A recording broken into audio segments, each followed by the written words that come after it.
안녕하세요 유튜브 시청자 여러분, 제자르입니다. 손흥민 선수의 토트넘의 모든 소식 전해드리려고 노력하는 제자르의 2024년 9월 21일 네 번째 영상이 되겠습니다.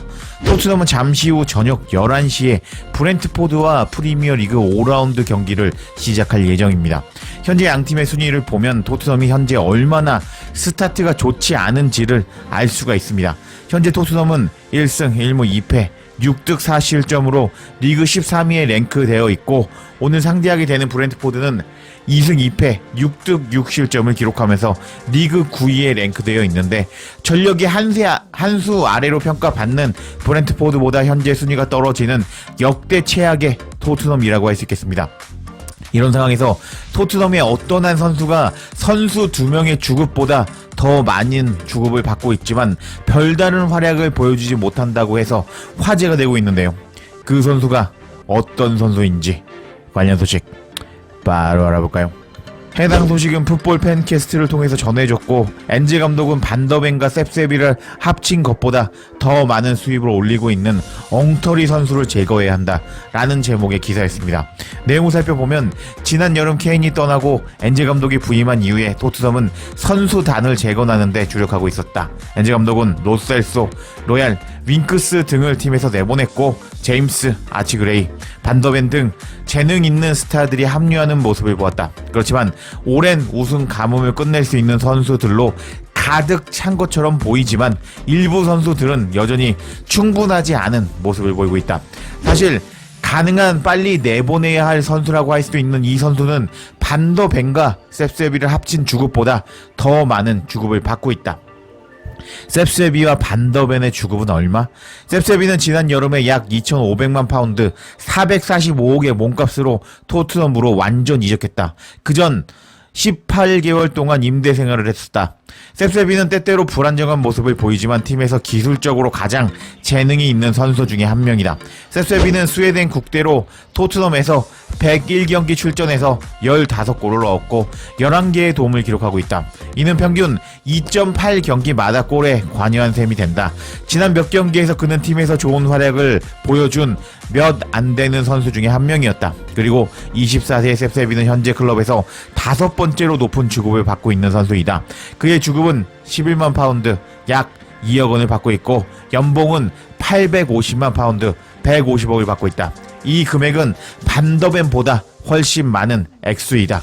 반더벤은 지난 여름에 볼프스부르크에서 3,800만 파운드의 몸값으로 토트넘에 합류했는데 그 이후 성공적인 모습을 보였다고 말할 수 있을 것이다. 23세의 반더벤은 엔제 감독의 공격적인 축구 스타일에서 없어서는 안 될 선수로 평가를 받고 있는데, 번개처럼 빠른 속도 덕분에 높은 라인을 유지하는 데 꼭 필요한 선수이다. 반더벤이 확실히 중요한 선수임에도 불구하고 그의 주급은 축구 선수로서 비교적 낮은 5만 파운드 9천만 원에 불과하다. 연봉으로 치면 260만 파운드 46억을 받고 있는 반더벤이다. 그의 주급은 앞으로 시즌이 지나면서 확실히 증가할 것이지만 팀에서 덜 중요한 다른 토트넘의 선수와 비슷하게 받으려면 상당히 증가해야 할 것이다. 티모 베르너의 주급은 얼마? 그렇다. 문제의 선수는 바로 티모 베르너이다. 그는 1월에 6개월 임대 형태로 클럽에 합류했는데 스카이 스포츠에 따르면 이적료와 임금으로 약 430만 파운드 77억을 지불했다고 한다. 사실 지난 6개월 동안 베르너가 끔찍한 활약을 한 것은 아니지만 특별히 인상적인 활약을 한 것도 아니었기 때문에 토트넘이 이번 시즌 임대 기간을 연장한다는 소식을 발표했을 때 놀라운 일이었다. 특히 토트넘이 베르너의 주급을 전액 지불한다는 소식과 함께 850만 파운드의 매수 옵션도 포함되어 있다는 사실이 밝혀졌을 때 더욱 놀라웠다. 그런데 엔제 감독은 주당 16만 5천만 파운드 2억 9천만 원이라는 엄청난 돈을 받고 있는 베르너이기 때문에 베르너를 옵션으로 선택해서는 안 된다. 특히 베르너는 컵 대회 코벤트르와 경기에서 한 번의 슈팅도 기록하지 못해서 골드 기자로부터 10점 만점에 2점을 받았기 때문에 이 선수를 옵션으로 기용해서는 안 된다. 셉세비는 주급이 11만 파운드, 반더벤은 주급이 5만 파운드인데 셉세비와 반더벤이 보여주는 활약에 비해서 베르너는 활약도가 거의 없다고 할 수 있는데 두 선수를 합친 주급보다 더 많은 주급을 받는 베르너를 당장 토트넘에서 제거해야 한다는 소식이 밝혀졌습니다. 와, 비둘기 송만 누워서 꽁으로 돈 받고 있는 줄 알았는데 비둘기 송보다 더한 베르너가 있었는데요.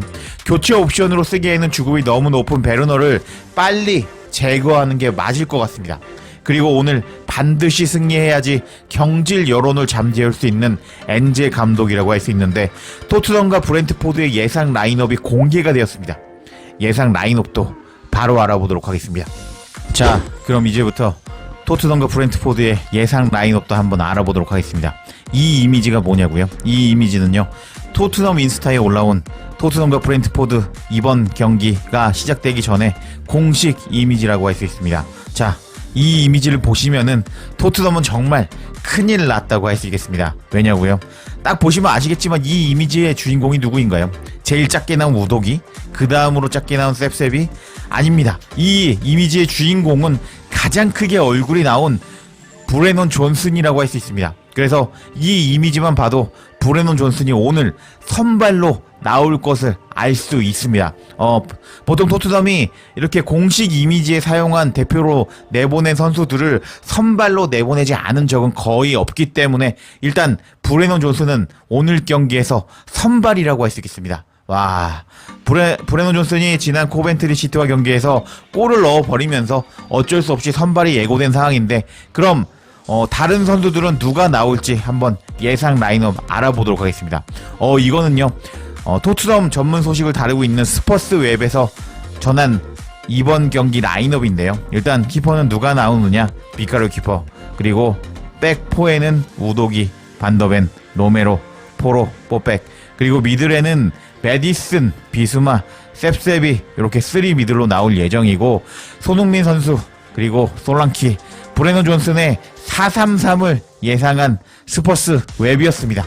와, 이거는 거의 아스날과 경기와 동일한 라인업이라고 할 수 있는데, 역시 엔제 감독이 거의 뭐라 그럴까요? 획기적인 전술 변화, 포메이션의 변화를 현재까지 주지 않는 상황이거든요. 그래서 이렇게 손흥민, 솔랑키, 존슨의 3톱을 예상한 스퍼스 웹이라고 할 수 있겠습니다. 자, 그러면은 다른 매체들은 어떻게 이번 예상 라인업을 알아보고 있는지 토트넘 팬페이지의 예상 라인업 한번 알아보겠습니다. 자, 다 동일하고요. 백포는 우도기, 반더벤, 로메로, 포로 이렇게 다 동일한 상태고요. 미들은 메디슨, 비수마, 파페사르를 선택을 했습니다. 이 자리가 아까는 셉셉이었는데 여기 파페사르를 선택을 했고, 그리고 손흥민, 솔랑키, 존슨의 3톱을 예상한 이제 토트넘 팬페이지였습니다. 와, 동일하죠.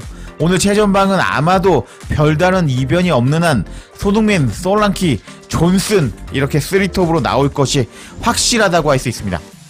제가 제 영상 오늘 오전에 보신 분들은 아시겠지만 토트넘이 이번에 솔랑키를 살리기 위해서 이제 비밀 훈련을 했다는 소식 제가 전해드렸는데요. 아마 제자르 채널에서만 알려드렸던 소식이었을 것 같은데, 일단은 이번 경기 예상 라인업을 한번 살펴보면은 일단은 손흥민, 그리고 솔랑키, 그리고 존슨이 이렇게 선발이 예상이 되면서 이제 손흥민, 솔랑키, 존슨으로 이번 경기에서 승리해야 되는 토트넘이라고 할 수 있거든요.